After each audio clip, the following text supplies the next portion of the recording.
Hey, what's up? What's up? What's up? Are you in sales and are you illegally dealing opioids? Yeah, that's what I said. Are you illegally dealing opioids? Because guess what? It is done all the time. And most salespeople don't know that they're doing it. And you're probably going, Donna, I'm not in pharmaceutical sales. So, of course, I'm not dealing opioids. I guarantee you that most of you, that the people are watching, you are.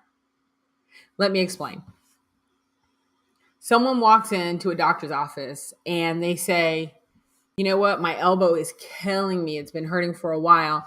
Um, I need some painkillers. But not just any painkillers. I need the strong stuff. Now, if the doctor goes, that's what you need? You need some strong stuff with Valium? Will Valium do, or do you want something stronger? What do you need? And they start writing down a prescription, and they do this for every single solitary patient that walks in. They're going to jail. That's what they're doing. They're going to get the sale and they're going to go to jail. However, I talk to my clients that I'm coaching on sales. And when I first talk to them, I go, so tell me, when a client walks in and they say to you, hey, I need this particular software. I need this particular tech. I need this particular solution. What do you say next? I go, oh, I get my pen and I start taking down the order. That what? You're not an order taker. It's not your job. Your job isn't to be an order taker. You're a sales pro. You're an elite sales pro. You're at the top of your damn game. And what you're doing is you're literally letting a customer walk in and tell you exactly what they need because they're suddenly the expert in your solution. Absolutely not. Absolutely not. It is the equivalent of dealing opioids. It's the equivalent of having a patient walk in and just say, this is what I want, and you just giving them to them. If you are a glorified order taker and that is your job and they just happen to slap sales pro on your title, great. But if you're not, that is just not the way to do business. What you're really supposed to do is ask the next best question, just like we would expect the doctor to. Your elbow hurts. Well, how did that happen? Is this something that happens often? Did you injure it? Do you always injure it? Is that a common injury? You would expect him to ask a multitude of questions to figure out exactly why your elbow is hurting. You would expect her to say, tell me all the ways that this elbow started hurting, stopped hurting, continues to hurt. Where did the pain start? You would expect them to ask a bunch of questions. You would not expect them to pull out their pad and simply start writing a prescription. So why is it that so many of my amazing sales pro do just like that, do just this? Because they're excited about the easy sale. Sometimes I wish that it was illegal. If you want to have a long-term, satisfied, loyal customer, make sure that you understand why they want that particular solution.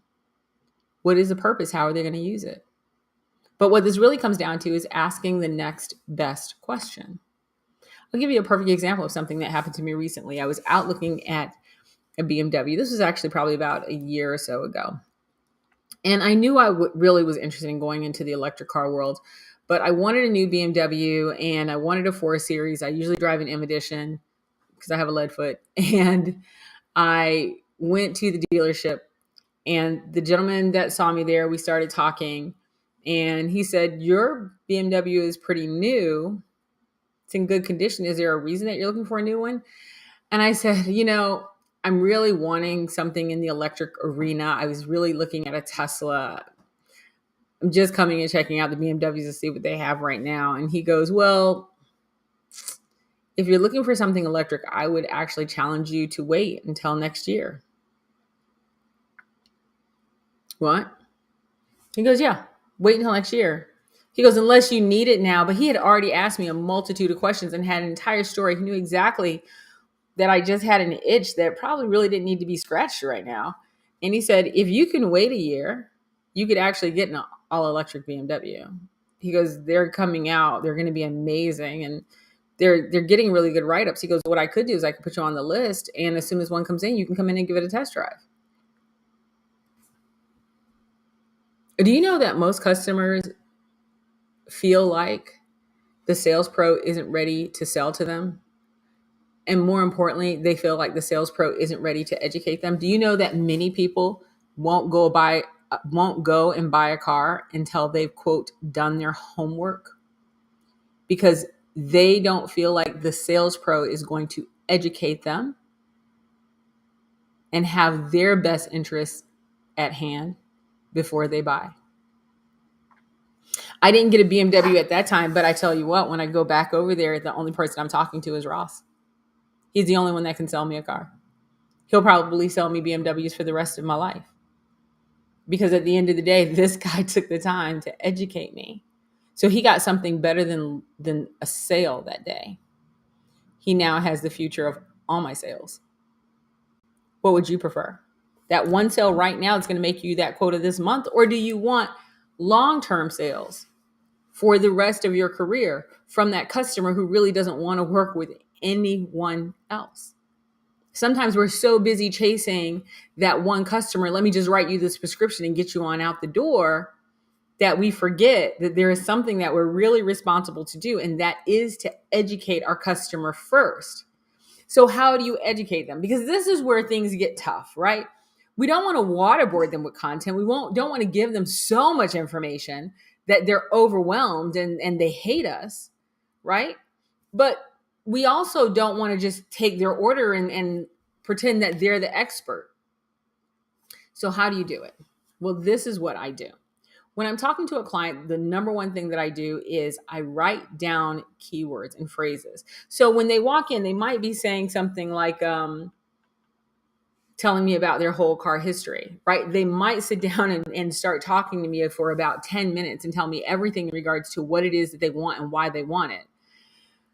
That's going to be a lot of information to take in and try to remember so I can ask them the next best question. Because what you really want to do is you want to be a master asker. You want to get to the position where you are the doctor diagnosing their issue. That's really what you want to do. And so the one thing that I do is before I start touting out a solution is I sit down and I start asking some questions. I let them talk. The first thing I ask them is, so what's going on in your world that actually gets us together? What got us on the phone today? What made you want to reach out to me? What made you take 5 minutes out of your busy day to have a conversation with me? And then they start talking. Now, when they start talking, this is what I do. I don't write down every single solitary thing they're saying, because quite honestly, I'm not going to be able to keep up with that. But what I can do is this. What I can do is start writing down key words and phrases. Let me say that one more time. Now, this is critical. If you don't pay attention to anything else, if you're sitting here going, oh my God, I can't believe she called me a drug dealer at the beginning and now she's trying to teach me how to do better at the end, hear me out. All you want to do is write down key words and phrases that they said. I'm not asking you to be a master note taker. I'm asking you to be a master asker. And this is what you're going to do. When they get all the way to the end of that thing, and I ask the sales pro, so what is your next best question? 90% of the time, they have a list of 10 or 20 questions that they're going to ask as if they are master order takers. That is not your job to be a master order taker. So do not go over to that next question that you had written from 5 weeks ago that you're going to ask today on this call. That is not your job. Your job is to ask the next best question, not the next question on the list. Listen closely. So how do you do that? They just gave you all these key phrases during the conversation. When that man heard me talk about BMWs, I go, listen, I've always driven convertibles for a very long time. And then I got into a Mercedes that wasn't a convertible. And then I went from a Mercedes into a BMW. I've been in BMWs ever since. I'm probably going to be in BMWs for a very long time. Although this butt has been in a Tesla, it really wants to be in a BMW. I just love German engineering, right? We had this whole conversation. What did he do? He went all the way back and said, so your last convertible was a 6 Series BMW? Oh my gosh. Which one did you have? And I said, oh, I had the M Edition. He goes, oh my God, 5.0 liter engine. That thing goes so fast. I'm like, so fast. I would do 120 miles an hour. What did he do? He went back to that first key phrase that I said, and all he did was say, tell me more about that. That's all you got to do. That's all you got to do. The person is talking, you're writing key phrase, key phrase, key phrase, key phrase, key phrase. You're not writing all the notes, just the key phrases.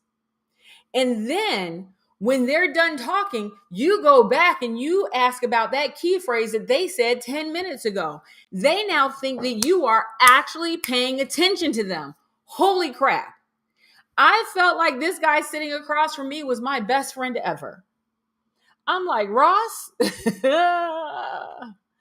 I'll be back. I've sent friends. I've sent family. I have people that live in other states. I'm like, don't buy from over there. Come over here to Ross and let him ship it over to you. Literally. Why? Because he listened to me all the way from back here and took it all the way through. All the way back here and took it all the way through. He did not just go to the last question or go to his next question. He went back in my history and he made me feel like I was the only one that mattered. Even though I didn't buy to that day, I will be buying a BMW from Ross. That's not even a question. Can you imagine someone else trying to sell me a BMW at this time? Can you imagine someone sitting over here listening, talking about, well, wait a minute, I could hook you up. I don't want your hookup. I don't want your discount. I want Ross.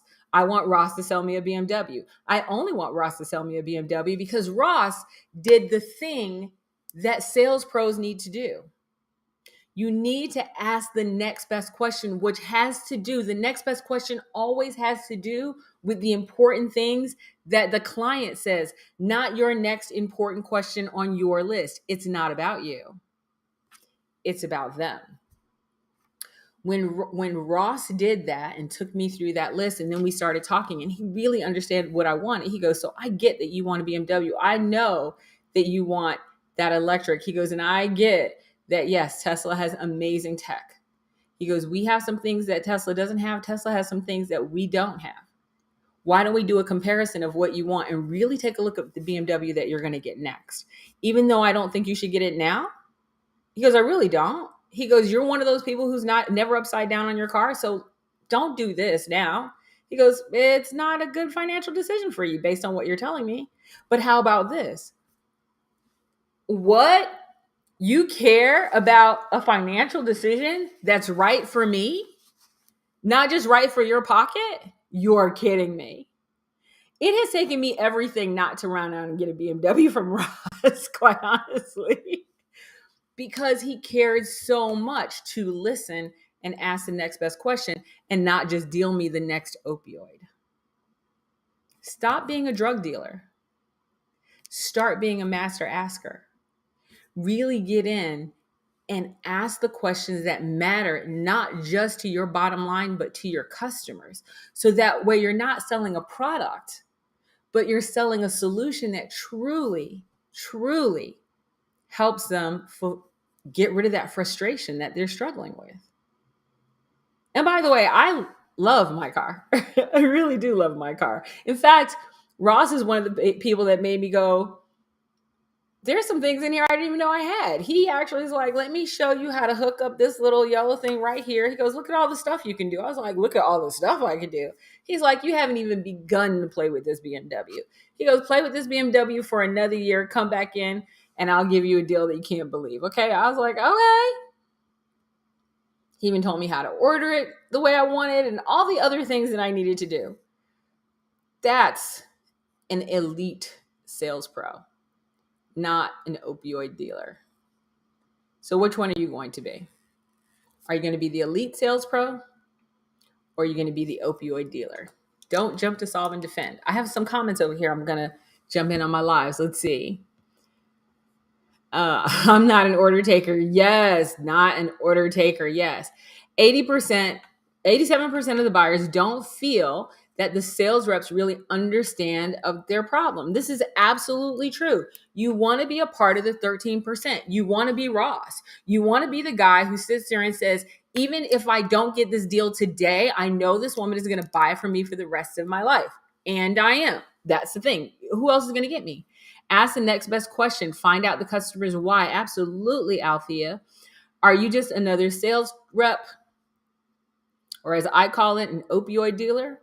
Or are you a trusted advisor? Come on, you know what it feels like when you go to your doctor's office and they don't even pay attention to you. You know what that feels like. If you're a sales rep, sales pro, is that what you want? Do you want your people to come to go, I don't know. I just call him, I tell him what he wants, and that's pretty much it. She just takes my order and then I'm out of there. Or do you want to go, I go in there and I really ask questions and they pay attention. Do you have that doctor's mindset? Because that's really where you want to be. You want to be at the point of having a doctor's mindset. You want to be a trusted advisor. You don't want just this sale.